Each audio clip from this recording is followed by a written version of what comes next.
با جانماز و کیف و تصمینم عکس گرفتم.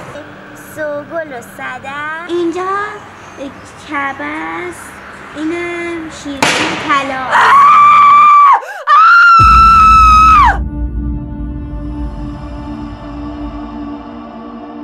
صبح تا شب جون میکنم بعد بیام این عراجیف رو تحمل کنم. ببر صدا تو.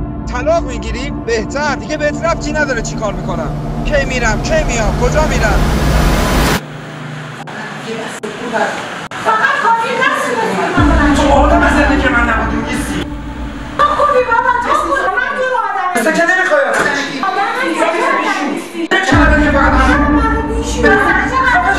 بله احمق نبودم که تو رو انتخاب نمی کردم. تو لیاقت این زندگی رو نداری. مانع مثل تو حرفتم بیفایده است. بیچارت میکنم.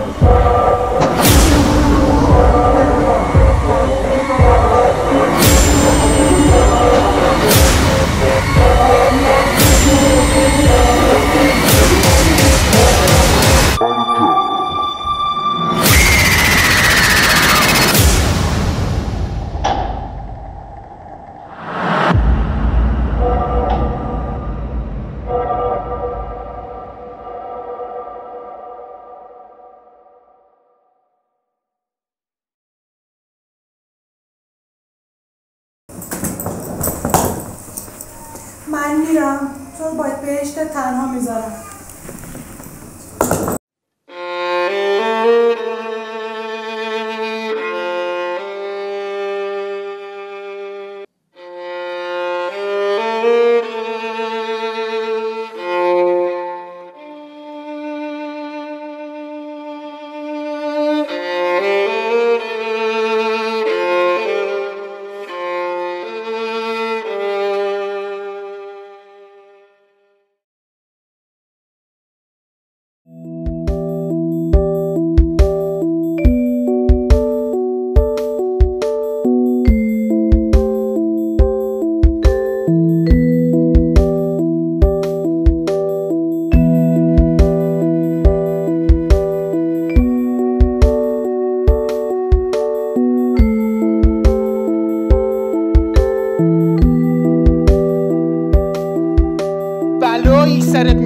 بلایی سرت میارم نفهمی از کجا خوردی. تو هم از همون خانواده ای. گورتو گم میکنی یا خودم پرتت کنم بیرون.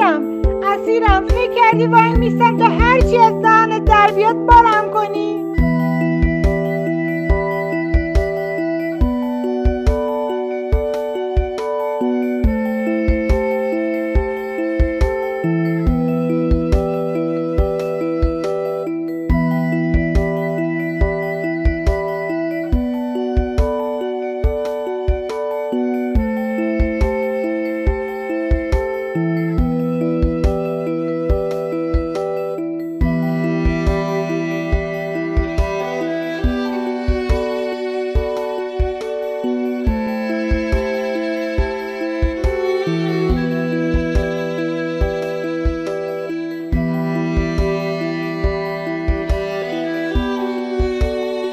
از خودمان شروع کنیم.